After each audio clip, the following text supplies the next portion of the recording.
Hello everyone, and welcome back to our tier list series for Super Smash Bros. Ultimate. This newest tier list series will be covering all of the characters that are present in the game since the release of Kazuya, which is the latest DLC, and we'll be going over each of the tiers in a separate video, starting with bottom tier and making our way all the way to the top. As a reminder to everyone, the overall updates to the series from the last one is that it's patch 12.0. It considers an overall tier list, which means character tournament viability, ideally in an offline setting, but has some considerations from things we learned online in the last year. Essentially, we're going to also include some highlighted results for each character, and we're going to look at all the results up until Ultimate Summit 3. So anything that happened between right when offline locals began, all the way up to Ultimate Summit 3. We're going to go ahead and include those results and factor all that into one giant tier list. Alright, so without further ado, let's get right into it, starting with the bottom tier. Alright, so we begin with the bottom tier. There's only two characters in this bottom tier, and it's kind of, at this point, a lot of the same things I've been saying multiple times, so I'll just go ahead and get into it. The worst character in this game is actually Ganondorf. I actually see Ganondorf as the worst character in this game, because neither Ganondorf nor the other person in this tier have won any events recently. Ganondorf has sometimes made some waves in online tournaments.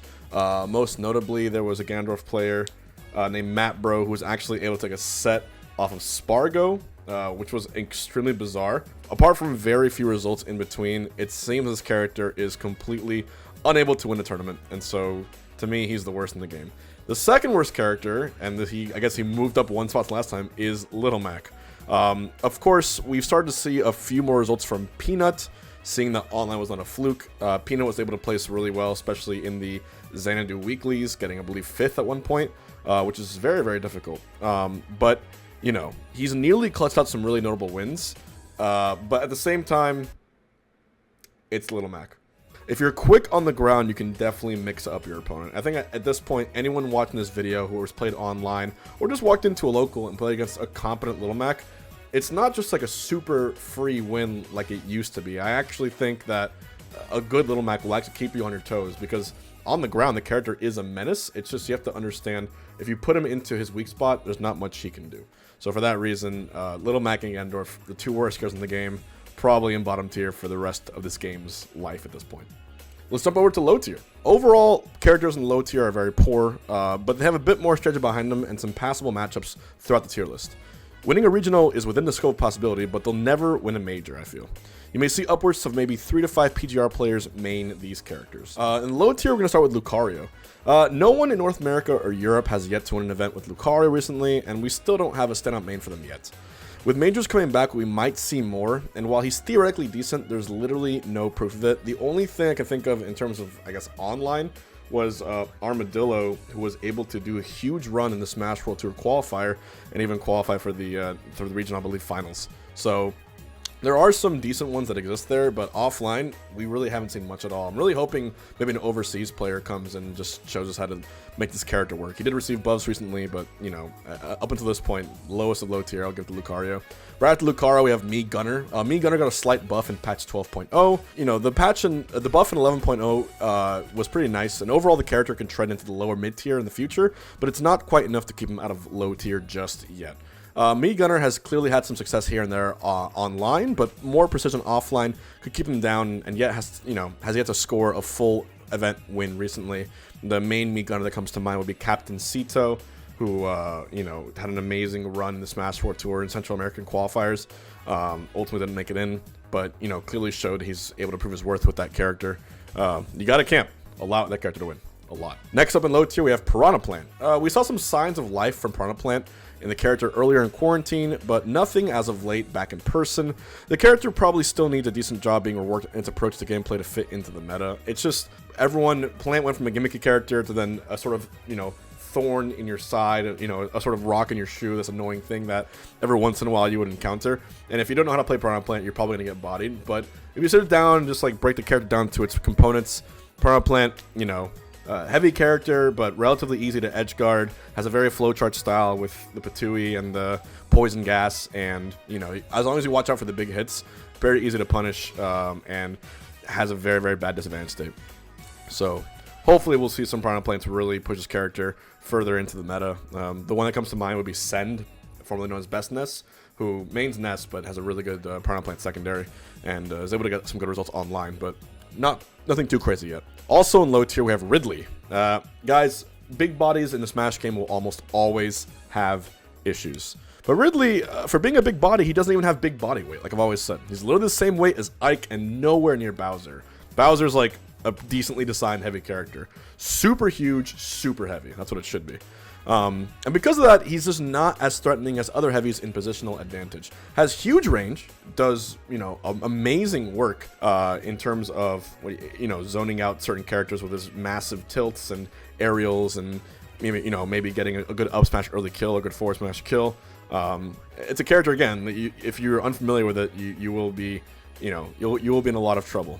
Also in low tier we have Robin. Robin, pretty similar to Sword Fighter, right? Mii Sword Fighter. No patch changes, no big placements, no standout players. And you have one Robin who won one local win, and that's basically it. Following through in low tier, we have Jigglypuff, who, I agree, is still a low tier character. No changes to the character in a long while. We did see, of course, Base Mage qualify in the Southwest Regional for the Smash World Tour. Again, that was online. When it comes to it, if I think of offline results, Base Mage did get second place at a pretty big Vegas or a pretty big Arizona tournament. He basically carries the character's meta at least an A. There's also some very other notable Puff players. I'm not doing crap with the character offline, apart from getting third place at the VIP bracket at Smash Summit, or Ultimate Summit 3, where Waddy won, and then me and Base Mage got second and third. I guess there was 2 Puffs in top 3, which is kind of cool, but, apart from that, it was a pretty selective tournament, given that it was a VIP event. I still believe in the character, and I think low tier is a respectable spot for Puff, and Base Mage has a lot of optimism, so hopefully he'll take it away and show us what's possible with the character, especially offline. And a character that can do a drill rest to bring it back, has that X factor, can make miracles happen. Also in low tier would be Dr. Mario. And I've said it before, but whoever thought taking Mario's best attributes away from him clearly knows jack shit about balance. Dr. Mario really doesn't have any normal wins to speak of in this season. It's just, he's got some really, really janky kill options with like up B, especially the down B, which can kill the really, really early.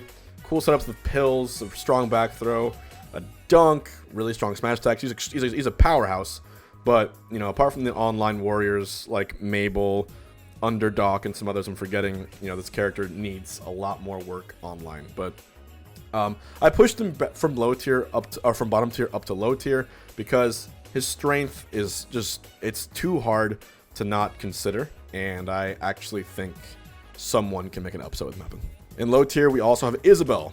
You'd think we'd see more results from Isabelle, even right now, especially back from offline, but we don't even see that. There's no normal wins that Isabelle has offline as far as we can tell. And honestly, if I'm being realistic, the character probably won't have that many results because it seems more suited to be online. So I wouldn't hold your breath for Isabelle results, but in this case, I don't know. There's always someone willing to push the character further and make magic happen. It's just hard to imagine being the case for Isabelle. Same for Dr. Mario. But I'd love to see it. That'd be hilarious kind of for an upset. Also in low tier is Incineroar, which is the favorite heavyweight character for a lot of people. He's a super fun pick, just in general, if it's your first time playing. If you want to style your opponents and kill them like 2% with revenge, play Incineroar. But he's really, really not a fun pick if you want to go far in a bracket. Incineroar has one local win currently in the offline season, but, revenge literally carries him. If this character did not have revenge, unplayable. Probably the worst, or one of the worst characters in the entire game. Revenge is that X factor that allows him to win out and clutch out these close situations. So for that reason, obviously he's not bottom tier. And I'm, the one player that really comes to mind is SkyJ, who's been doing some incredible stuff with Incineroar online, but I believe also in Mexico, if I had to double check. But this character is really fun to watch. I'm a personal fan of Incineroar.